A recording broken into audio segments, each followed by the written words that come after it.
नमस्कार, स्वागत है आप सबका दिन भर की तमाम बड़ी और अहम खबरों के साथ। मैं हूं कवींद्र। शुरुआत हेडलाइन से। नोटबंदी के खिलाफ विपक्ष का जन आक्रोश दिवस, संसद से लेकर सड़क तक प्रदर्शन और रैलियां, वाम दलों के भारत बंद का मिला जुला असर।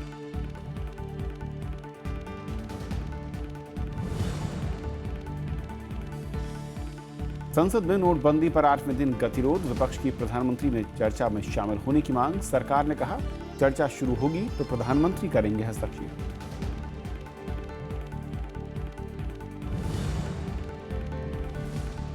लोकसभा में आयकर संशोधन विधेयक पेश, अवैध आय की घोषणा करने वालों को देना होगा 50% टैक्स, पकड़े जाने पर 85% तक लगेगा टैक्स।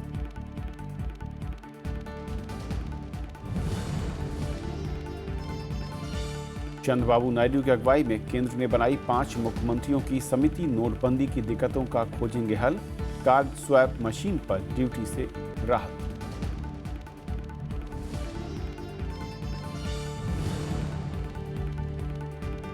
नाभा जेल से भागा आतंकी हरमंदर सिंह मिंटू दिल्ली से गिरफ्तार, हुलिया बदलकर गोवा जाने की फिराक में था। कांग्रेस ने की सीबीआई जांच की मांग।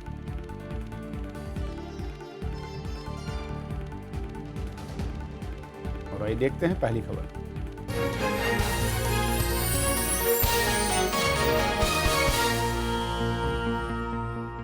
नोटबंदी के खिलाफ देश भर में विपक्षी दलों ने आज जन आक्रोश दिवस मनाया। संसद से लेकर सड़क तक सरकार के इस फैसले के विरोध में प्रदर्शन हुए। विपक्षी दलों का आरोप है कि बिना तैयारी के नोटबंदी लागू करने से लोगों को खासी परेशानियां हो रही हैं, लेकिन सरकार इस मुद्दे पर विपक्ष की बात सुनने को तैयार नहीं। नोटबंदी के खिलाफ संसद से लेकर सड़क तक विपक्षी दलों ने सोमवार को जन आक्रोश दिवस मनाया। संसद परिसर में विपक्षी दलों ने गांधी जी की प्रतिमा के सामने धरना दिया और सरकार के बिना तैयारी के नोटबंदी लागू करने की आलोचना की। हमने तो ये कहा कि आक्रोश दिवस मना रहे हैं हम, और ये लोगों का जो आक्रोश है वो दिखाने के लिए मीटिंग्स करना, प्रोटेस्ट करना क्या गलत है? नोटबंदी के खिलाफ कांग्रेस ने देश भर में विरोध प्रदर्शन किया। जम्मू कश्मीर से लेकर दिल्ली, बिहार, गुजरात, महाराष्ट्र, आंध्र प्रदेश समेत कई राज्यों में कांग्रेस कार्यकर्ता सड़कों पर उतरे। कई जगहों पर प्रदर्शनकारियों को पुलिस ने हिरासत में लिया। कांग्रेस बिना तैयारी के नोटबंदी लागू करने के फैसले का विरोध कर रही है। Everyone is raising the voice of the people that the country is facing a very uncomfortable, painful situation where money is there, but they are unable to take it because of the government policy. Kolkata में पश्चिम बंगाल की मुख्यमंत्री Mamata Banerjee party की ओर से निकाले गए मार्च में शामिल हुई। उन्होंने आरोप लगाया कि केंद्र सरकार के अचानक 500 और 1000 के नोट बंद करने का सीधा असर आम जनता पर पड़ा है। उन्होंने नोटबंदी के फैसले को वापस लेने की मांग की।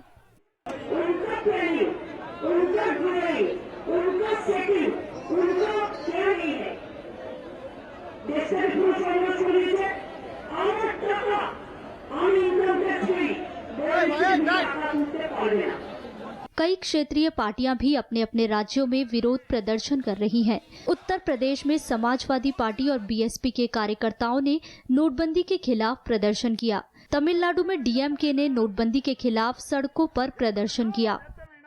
जो इससे जो जनता त्राही कर रही है उसके बारे में नहीं बोल रहे हैं। बाहर भी वो अपने फैसले को सही ठहराने के लिए बढ़िया जुमलेबाजी जरूर कर रहे हैं पार्लियामेंट के बाहर, लेकिन पार्लियामेंट के अंदर उनकी हिम्मत नहीं हो रही है कि इसके ऊपर वो जवाब दे सके। नोटबंदी के खिलाफ आम आदमी पार्टी ने दिल्ली के सेंट्रल पार्क में जन संवाद का आयोजन किया। दिल्ली के मुख्यमंत्री अरविंद केजरीवाल 1 दिसंबर से देश के कई शहरों में नोटबंदी के खिलाफ रैलियां करेंगे।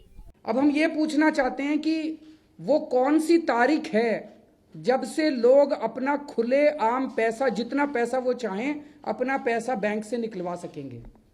क्या 1 जनवरी के बाद लोग अपना पैसा बैंक से निकलवा सकेंगे? लगता नहीं है। बीजेपी ने भी विपक्ष के जन आक्रोश दिवस और भारत बंद के विरोध में प्रदर्शन किया और विपक्षी दलों पर निशाना साधा।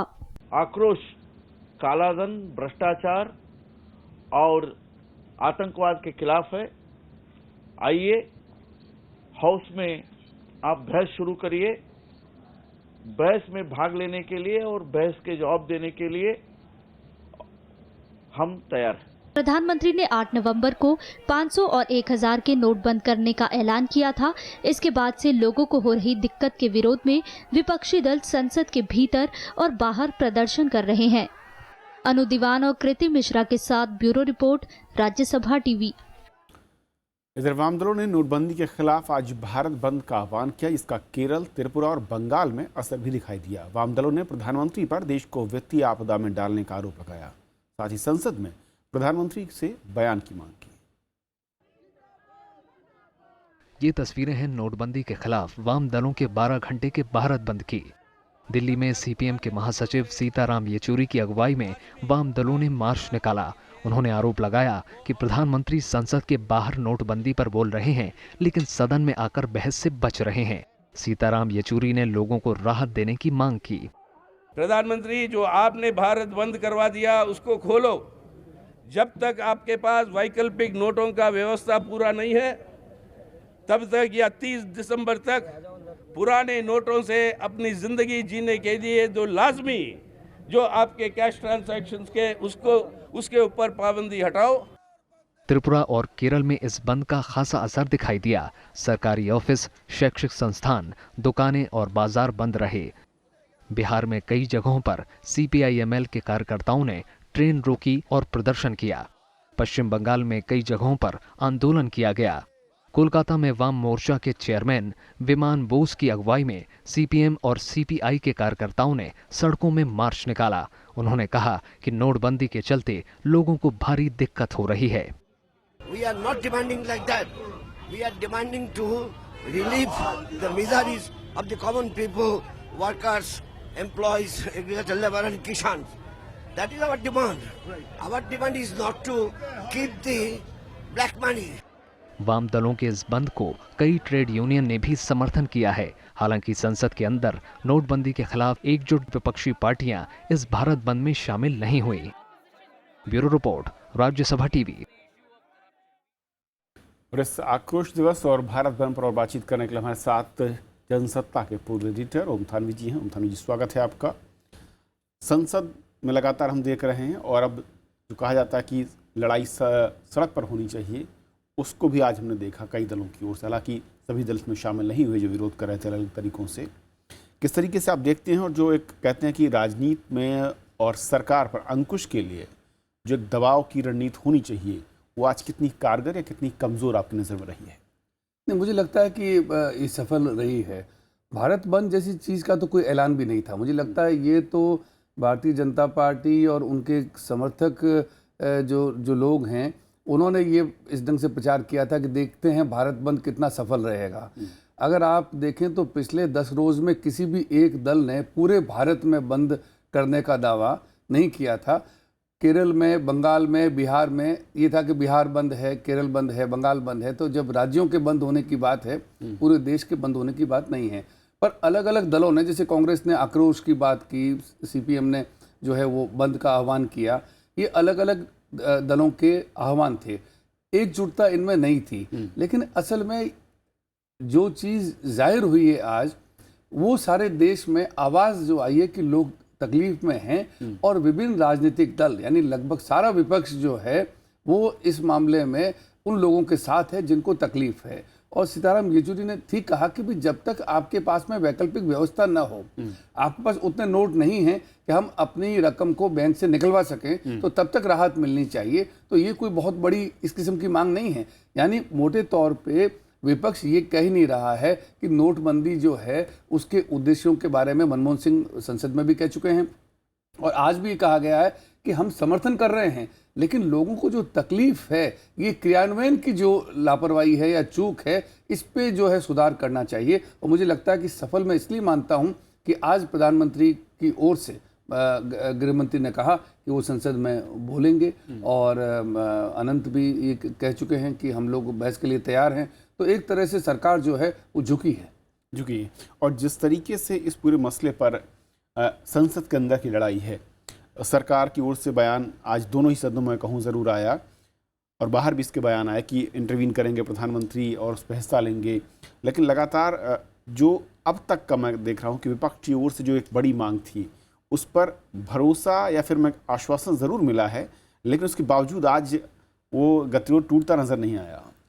मुझे उम्मीद है कि प्रधानमंत्री बोलेंगे, क्योंकि अब वो हो ये रहा है कि ये चीज़ धीमे धीमे करके लोगों को ऐसा लगने लगा है कि क्या उन्होंने उत्तर प्रदेश के चुनाव के लिए तो नहीं किया, क्योंकि उत्तर प्रदेश में बराबर जाके बोल रहे हैं। कल ही कुशीनगर गए थे, वहाँ भी बोल के आए, वो पंजाब में भी बोल के आए, तो अलग अलग राज्यों में जाके बोल रहे हैं। और देश में जहाँ देश भर के प्रतिनिधि आके बैठे हैं तो उनके सामने ये बात कहने में कि उनको ऐसी क्या मजबूरी थी, यानी देश को इतने बड़े संकट में धकेल देने के पीछे तर्क क्या था, ये अगर वो बता दें और संसद की जो है वो ज़मीन पर बता दें, तो ये मांग तो मेरे ख्याल में कोई देश में हर कोई सोचता होगा कि इससे वो क्यों बच रहे हैं। पर असल में जो भी वहाँ पे बयान देंगे उसके बाद में उस पर बहस होगी, लोग भी अपनी बात कहेंगे, तो मेरे ख्याल में वो कतरा रहे हैं। पर वो जितना कतराते हैं, नुकसान जो है वो खुद प्रधानमंत्री को हो रहा है, क्योंकि छवि सारे संसार में अगर आप देखें कि आज न्यूयॉर्क टाइम्स में, कल वॉशिंगटन पोस्ट में, यानी ये जो दुनिया भर के प्रतिष्ठित अखबार,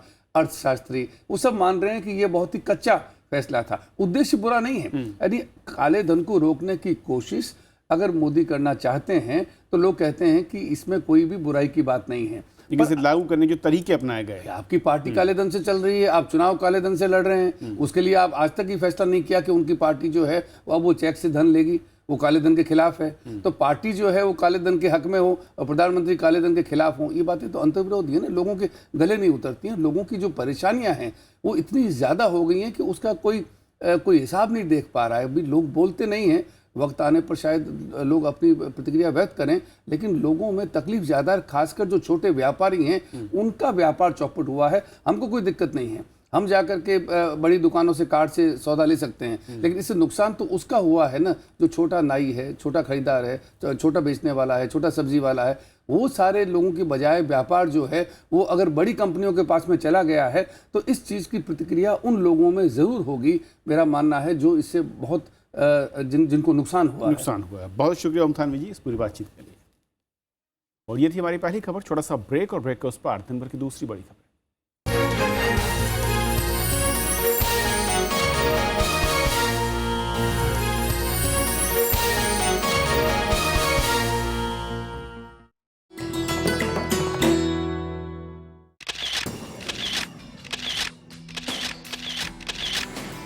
राष्ट्रपति भवन का ताम्र गुंबद आलीशान और बेजोड़।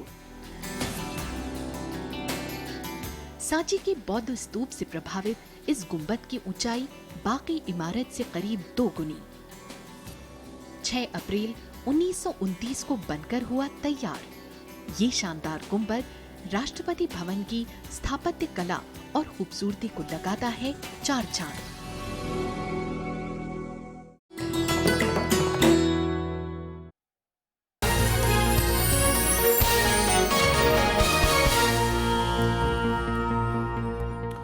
नोटबंदी के खिलाफ राज्यसभा में अवरोध सोमवार को भी जारी रहा। विपक्षी दलों ने चर्चा के दौरान प्रधानमंत्री की मौजूदगी की मांग दोहराई, साथ ही लोगों को हो रही परेशानी दूर करने की मांग की। हालांकि सरकार ने विपक्ष पर कार्रवाई में बाधा डालने के आरोप लगाए। सोमवार को राज्यसभा की कार्यवाही शुरू हुई तो नोटबंदी पर विपक्ष ने प्रधानमंत्री की मौजूदगी की मांग की। नेता विपक्ष गुलाम नबी आजाद ने आरोप लगाया कि ऐसा पहली बार हुआ है कि इतनी बड़ी घोषणा पर प्रधानमंत्री ने सदन में बयान नहीं दिया है। विपक्ष की मांग थी कि प्रधानमंत्री सदन में आकर चर्चा में हिस्सा लें और सदस्यों के सवालों का जवाब दें।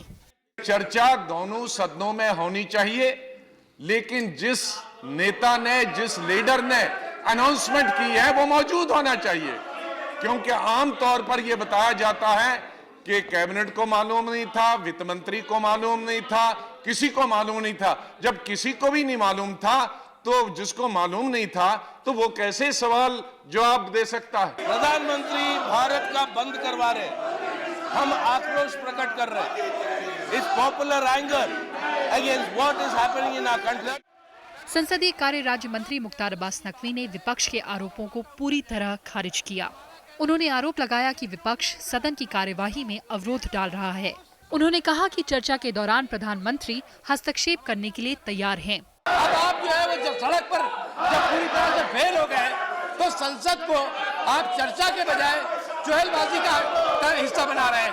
हमारी आपसे अपील है, आप चर्चा शुरू करिए, प्रधानमंत्री जी भी जवाब देंगे, वित्त मंत्री जी भी जवाब देंगे, और आपको हर सवाल का जवाब मिलेगा। मत करिए। सत्ता पक्ष और विपक्ष के बीच गतिरोध के चलते कार्यवाही में बार बार गतिरोध आया। इस वजह से शून्यकाल और प्रश्नकाल भी नहीं चल पाया। उपसभापति पीजे कुरियन ने सदस्यों से चर्चा शुरू करने की अपील की। I would request the leaders, ask your members to go back to your seat. We will resume discussion. You can express, if people have anger, you can express that. Who is objecting? दोपहर 2 बजे कार्यवाही शुरू होने के बाद भी गतिरोध जारी रहा। इस वजह से कार्यवाही मंगलवार सुबह 11 बजे तक के लिए स्थगित कर दी गई। विशाल दहिया और पंचानन मिश्रा के साथ कृति मिश्रा, राज्यसभा टीवी। नोटबंदी पर विपक्षी दलों के विरोध के चलते लगातार 8वें दिन लोकसभा की कार्रवाई में गतिरोध रहा। सरकार ने कहा कि उस चर्चा के लिए तैयार है, लेकिन विपक्ष ने कार्यस्थगन प्रस्ताव स्वीकार कर चर्चा की मांग की। स्पीकर ने विपक्ष की मांग अस्वीकार कर दी। लोकसभा की कार्यवाही सोमवार को शुरू हुई तो विपक्ष ने नोटबंदी पर कार्यस्थगन प्रस्ताव के तहत चर्चा की मांग की। इस मुद्दे पर कांग्रेस समेत कई विपक्षी दल एकजुट दिखे। गृह मंत्री राजनाथ सिंह ने कहा कि सरकार चर्चा और विपक्ष के सुझावों पर गौर करने के लिए तैयार है। यदि प्रतिपक्ष चाहता है कि प्रधानमंत्री भी आए तो प्रधानमंत्री जी आएंगे और जहां आवश्यक हुआ पूरे बहस में प्रधानमंत्री जी भी इंटरवेंशन करेंगे। यह मैं प्रतिपक्ष को यकीन दिलाना चाहता हूं। चर्चा के लिए विपक्ष के कई सांसदों ने नोटिस दिया था। विपक्षी दलों ने ये मांग दोहराई कि चर्चा के बाद मत विभाजन हो। हालांकि इन नोटिसों को स्पीकर ने नामंजूर कर दिया। इस डेडलॉक को खत्म करने के लिए एक ही उपाय है, वो प्राइम मिनिस्टर सदन में आए, एडजर्नमेंट मोशन को स्वीकार करें और हमको बात कहने के लिए आप सम्मति दें। To find out a way that how we can come to a solution that the discussion takes place, we can put our observation on the floor, let Prime Minister reply and a healthy debate takes place. Samajwadi party और वाम दलों ने कहा कि अगर प्रधानमंत्री अहम मुद्दों पर नहीं बोलेंगे तो वो किस मुद्दे पर बोलेंगे। अगर ये कहें प्रधानमंत्री आकर के इतने महत्वपूर्ण सवाल पर भी नहीं आएंगे तो सदन का क्या महत्व उनके मन में है। पूरा देश चिंतित है, पूरे देश में ये हालत है कि खेत बोए नहीं जा रहे, ये बता रहे हमारी गृह मंत्री। It is really the duty of the government to run the house better. The chair also can advise the government to have the discussion. We are not against the discussion, but you see that there were a number of instances in this house itself when such a serious issues are coming, the government come forward. इन्होंने वादा किया था काला धन विदेश से लाएंगे, विदेश से तो नहीं लाया। इन्होंने कहा मेक इन इंडिया बनाएंगे, ये तो बैक इन इंडिया शुरू कर दिए। AIADMK ने लोगों की मुश्किलें तुरंत दूर करने की मांग की तो बीजेडी ने सरकार से कहा कि वो अवरोध खत्म कर चर्चा शुरू कराए। शिवसेना ने कहा कि ग्रामीण इलाकों में हालत बहुत खराब है। ग्रामीण इलाके में परिस्थिति में कोई बदलाव नहीं आया, परंतु जहाँ कोऑपरेटिव मूवमेंट बहुत बड़े पैमाने पे, वो मेरी विनती है डिस्कशन के पहले ये बात हो सकती है कोऑपरेटिव मूवमेंट को पैसा देने की। लोग दिक्कतें में झेल रहे हैं। Every day people are suffering, and for this there is a need to find a way out. There is a need for the government also to take suggestions from the opposition. Common people affected. So, madam, the government may take all necessary steps to ease out the situation on war footing, madam. विपक्ष के अवरोध के चलते speaker ने सदन की कार्यवाही पहले 12 बजे, फिर 2 बजे और उसके बाद पूरे दिन के लिए स्थगित कर दी। रविंद्र सिंह शौरान के साथ प्रणव गोस्वामी की रिपोर्ट, राज्यसभा टीवी। नोटबंदी के फैसले के बाद लोगों को हो रही दिक्कतों को देखते हुए केंद्र सरकार ने मुख्यमंत्रियों की एक कमेटी बनाने का फैसला लिया है, जो लोगों को हो रही असुविधा के समाधान के लिए सुझाव देगी। वित्त मंत्री अरुण जेटली ने आंध्र प्रदेश के मुख्यमंत्री एन चंद्रबाबू नायडू से फोन पर बात की और 5 सदस्यीय समिति की अध्यक्षता करने की बात कही। केंद्र के नोटबंदी के फैसले का विपक्षी दलों समेत कई प्रदेशों के मुख्यमंत्री विरोध कर रहे हैं। सरकार ने कार्ड स्वैप मशीन को सस्ता करने का रास्ता साफ कर दिया है। इसे बनाने के लिए जो कच्चा माल विदेशों से मंगाया जाता है उस पर अब ड्यूटी नहीं लगेगी। फिलहाल इस पर 12.5% एक्साइज ड्यूटी और 4% की विशेष ड्यूटी लगती है। ये व्यवस्था अगले साल मार्च तक रहेगी। सरकार ने आज इससे जुड़ी अधिसूचना संसद में रखी। नोटबंदी के बाद इन मशीनों की मांग बढ़ गई है और इसके जरिए डेबिट और क्रेडिट कार्ड के जरिए भुगतान किया जाता है।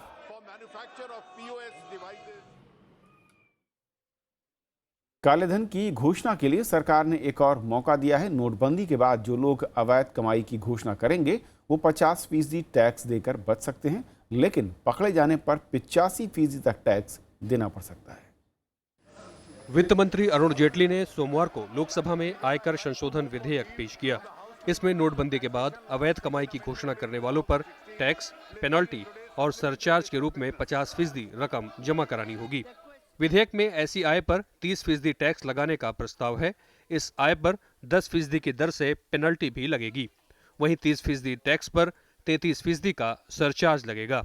इसके अलावा मूल रकम का 1/4 हिस्सा 4 साल तक बैंक में रखना होगा। इस पर ब्याज भी नहीं मिलेगा। यह रकम प्रधानमंत्री गरीब कल्याण योजना 2016 के लिए निवेश व्यवस्था किए जाने का प्रस्ताव है। जो लोग नोटबंदी के बावजूद अपनी काली कमाई का खुलासा नहीं करेंगे, उन्हें पकड़े जाने पर 85% तक टैक्स देना होगा। ऐसी रकम पर 60% टैक्स के साथ 15% सरचार्ज भी देना होगा। अगर आयकर अधिकारी चाहेगा तो 10% की अतिरिक्त पेनल्टी भी लगा सकता है। जानकारी से सरकार की अच्छी पहल बता रहे हैं। This is one way of not only continuing the struggle against black money, but it is also a way to redistribute the money which was going to in the hands of dalals to the government, so that the government can put part of that money in the government coffers. राजस्व सचिव हसमुख अधिया ने कहा कि अगर अवैध आय की घोषणा की जाती है तो इसके स्रोत के बारे में कोई सवाल नहीं किया जाएगा। साथ ही ये आय संपत्ति कर समेत दूसरे कर कानूनों से भी मुक्त रहेगी। प्रणब गोस्वामी, राज्यसभा टीवी। नवजोत सिंह सिद्धू की पत्नी और पूर्व बीजेपी विधायक नवजोत कौर सिद्धू आज कांग्रेस में शामिल हो गई। पूर्व हॉकी कप्तान और अकाली दल से विधायक रहे प्रगट सिंह ने भी दिल्ली में कांग्रेस का दामन थाम लिया। दिल्ली में कांग्रेस मुख्यालय में कैप्टन अमरिंदर सिंह ने दोनों को पार्टी की सदस्यता दिलाई। क्रिकेटर और बीजेपी के पूर्व सांसद नवजोत सिंह सिद्धू भी जल्द ही कांग्रेस में शामिल हो सकते हैं। पंजाब विधानसभा चुनाव से पहले इसे एक अहम घटनाक्रम के तौर पर देखा जा रहा है। नवजोत सिंह सिद्धू ने बीजेपी छोड़ने के बाद आवाज़े पंजाब नाम से एक अलग मोर्चा बनाया। खबरें हैं कि सिद्धू अमृतसर लोकसभा सीट से कांग्रेस के टिकट पर चुनाव लड़ सकते हैं। इस सीट से हाल ही में कैप्टन अमरिंदर सिंह ने इस्तीफा दिया है।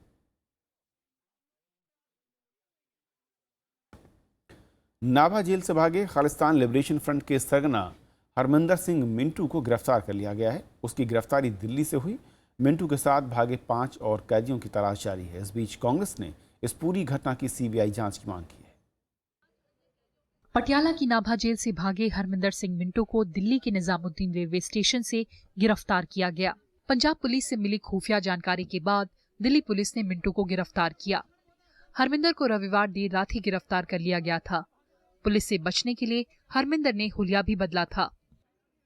हरमिंदर सिंह मिंटू को कल रात को देर रात को हम स्पेशल सेल ने गिरफ्तार किया है निजामुद्दीन रेलवे स्टेशन के पार्किंग एरिया से। ये टिकट काउंटर पे इसने पनवेल के लिए टिकट लिया। इसका प्लान था यहां से मुंबई, दिल्ली से और मुंबई के बाद गोवा और गोवा से एस्केप करना चाहता था in due course of time. Uttar Pradesh police ने रविवार को इस वारदात के मास्टरमाइंड परमिंदर को शामली से गिरफ्तार किया। पुलिस के मुताबिक परमिंदर ने बताया कि इस घटना में 8 लोग शामिल थे। अब पुलिस को मिंटू के साथ भागे 5 और कैदियों की तलाश है। और जो मेन कॉन्स्पिरेटर था जिसने ये भगाए थे उसको भी हमने यूपी से पकड़ लिया और जो मेन टेररिस्ट भागा था उसको हमने दिल्ली से पकड़ लिया और बाकी के पीछे अब पुलिस पड़ी है। पंजाब कांग्रेस प्रमुख अमरिंदर सिंह ने नाभा जेल ब्रेक मामले की सीबीआई जांच की मांग की है। उन्होंने आरोप लगाया कि विधानसभा चुनाव में हार के डर से अकाली बीजेपी सरकार ध्रुवीकरण की राजनीति पर उतर आई है। I want everyone to first understand that what has been happening in Punjab for the last 1 year with the tearing of the Guru Granth Sahib, the tearing of the Gita, the tearing of the Quran Sharif have been going on with an attempt to polarize people and to create a situation conducive to Akali Dal's own political future. रविवार सुबह हथियारबंद हमलावरों ने Nabha jail से मिंटू समेत 6 कैदियों को छुड़ा लिया था। लापरवाही के आरोप में जेल अधीक्षक और उपाधीक्षक को बर्खास्त कर दिया गया है, जबकि जेल महानिदेशक को निलंबित किया गया है। Bureau report, Rajya Sabha TV. Cuba के पूर्व राष्ट्रपति फिदेल कास्त्रो को आज संसद के दोनों सदनों में श्रद्धांजलि दी गई और मौन रखा गया। राज्यसभा में सभापति मोहम्मद हामिद अंसारी ने कास्त्रो के जीवन से जुड़े पहलुओं को सदन के सामने साझा किया। सभापति ने भारत से कास्त्रो के रिश्ते के बारे में सदन को बताया। लोकसभा में भी क्यूबा के पूर्व राष्ट्रपति को याद किया गया। फिदेल कास्त्रो की अंतिम यात्रा में भारत की ओर से एक प्रतिनिधिमंडल शामिल होगा। इसका नेतृत्व गृहमंत्री राजनाथ सिंह करेंगे। कास्त्रो का निधन 25 नवंबर को हुआ था। A champion of anti-imperialism and anti-colonialism, he served as an inspiration for socialist movements and anti-colonial struggles across the world. तो इस बुलेटिन में फिलहाल इतना ही। नमस्कार।